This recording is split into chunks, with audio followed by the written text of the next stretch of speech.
नमस्कार, मैं हूं आप सबका अपना दोस्त आनंद। आप जितने भी योग और आयुर्वेद के चाहने वाले तमाम साथी हैं, मैं स्वागत करता हूं आप सभी का अपना चैनल योगा बूस्टर में। साथियों, एक अच्छी पर्सनालिटी होने के लिए सिर्फ हमारा चेहरा और सिर्फ हमारा हेल्दी होना, मोटा होना, फिट होना यही सिर्फ आवश्यक नहीं है। एक अच्छी पर्सनालिटी के मालिक कहलाने का मतलब है कि हमारे अच्छी हाइट भी होनी बहुत जरूरी है। अगर हमारी अच्छी हाइट कहीं किसी भी उम्र में रुक जाती है, अच्छे ढंग से विकास ना हो पाती है, तो क्या हम अच्छी पर्सनालिटी का हम मालिक बन पाएंगे?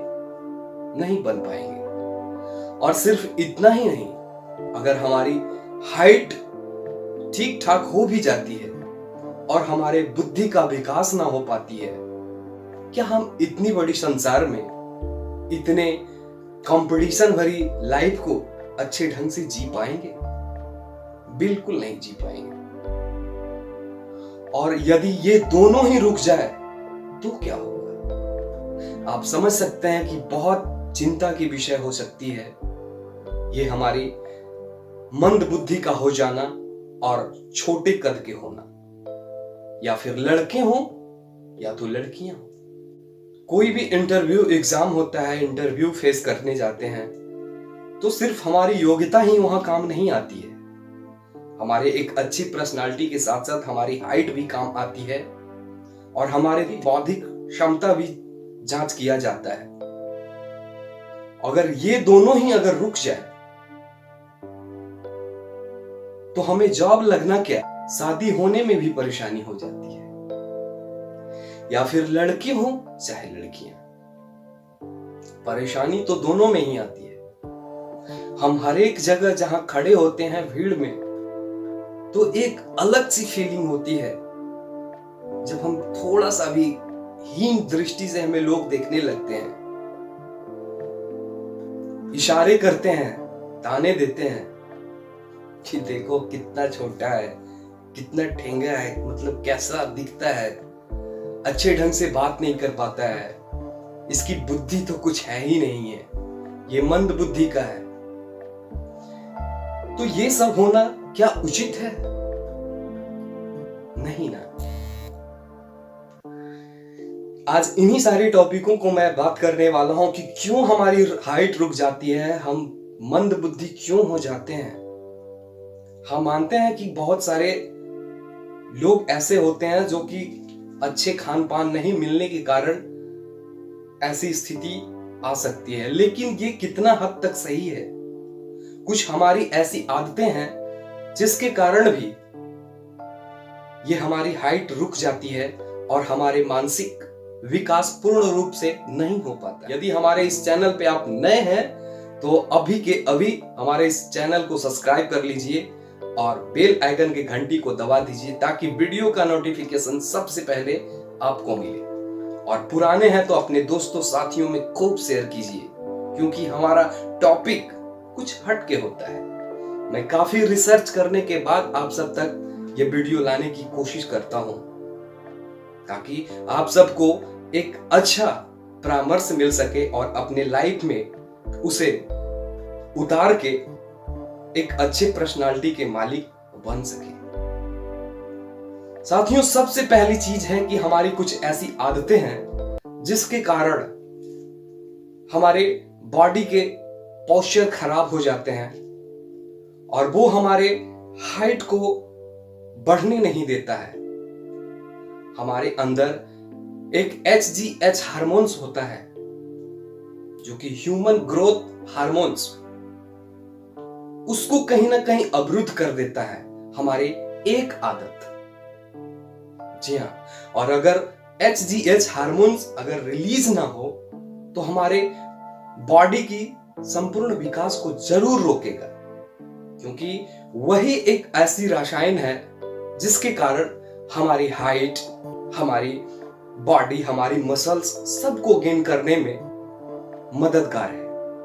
और वही ना बने, वही रुक जाए तो हमारी बॉडी की बिल्कुल विकास रुक जाएगी। और सबसे बड़ी चीज है कि हमारी बौद्धिक क्षमता, इसको कम करने में भी हमारी आदत ही जिम्मेवार है। वो कौन सी आदत?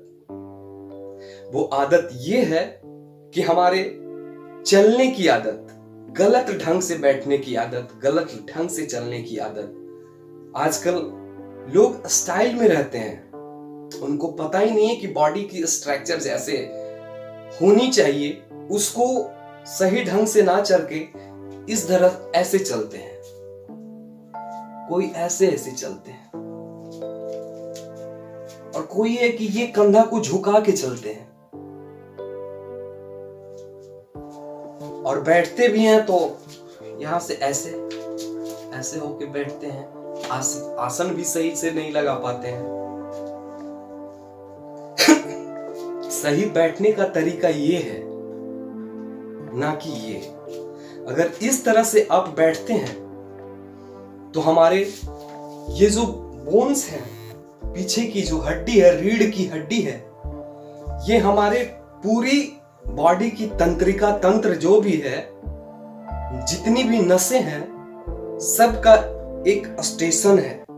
जी हाँ, इस स्टेशन से हर एक नस को गुजरना निश्चित है, और ये हमारे मस्तिष्क से लेकर के पूरी बॉडी की हर एक अंग में जा जा के सूचनाएं देती है।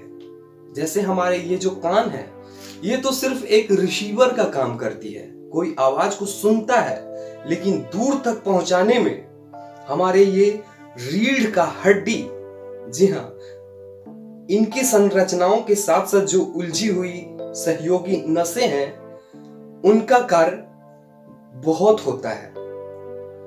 और जब वो कहीं ना कहीं अवरुद्ध हो जाएं, वो कहीं ना कहीं रुक जाएं, तो ना तो हमारे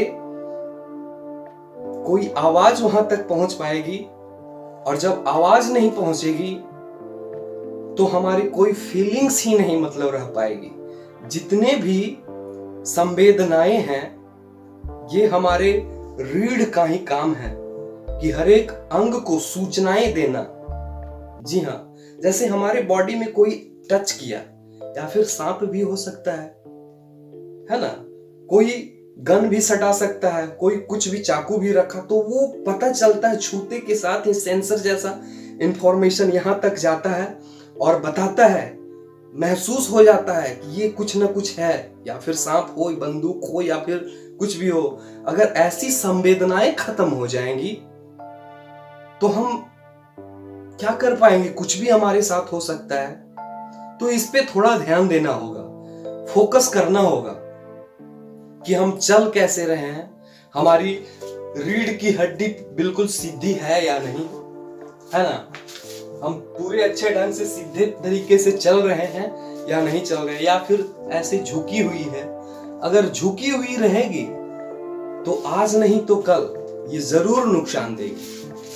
तो आप इस पे फोकस करेंगे। अपने बच्चों को, अगर माता पिता हैं तो अपने बच्चों को सही ढंग से बैठने की आदत डलाइए। अगर गलत तरीके से वो बैठने की आदत के शिकार हो चुके हैं तो उन्हें ध्यान देने की जरूरत है, अच्छे ढंग से बैठने की जरूरत। जब भी ऐसे नहीं बैठेंगे, बैठते हैं, बहुत सारे 90% लोग की बैठने की आदत ऐसे हो गई है, वो बैठते ही नहीं है तन के, कहीं भी बैठते हैं, या फिर चेयर हो या फिर कहीं भी हो, जमीन पे ही बैठ रहा है तो ऐसे बैठ रहा है। इससे हमारे यहाँ के पूरे बोन्स जो है ना, वो टेढ़े हो जाते हैं, और कहीं ना कहीं वो नसें दब जाती है, जिसके कारण हमारे मानसिक क्षमता को अवरुद्ध कर देता है और हमारी हाइट को रोक देती है।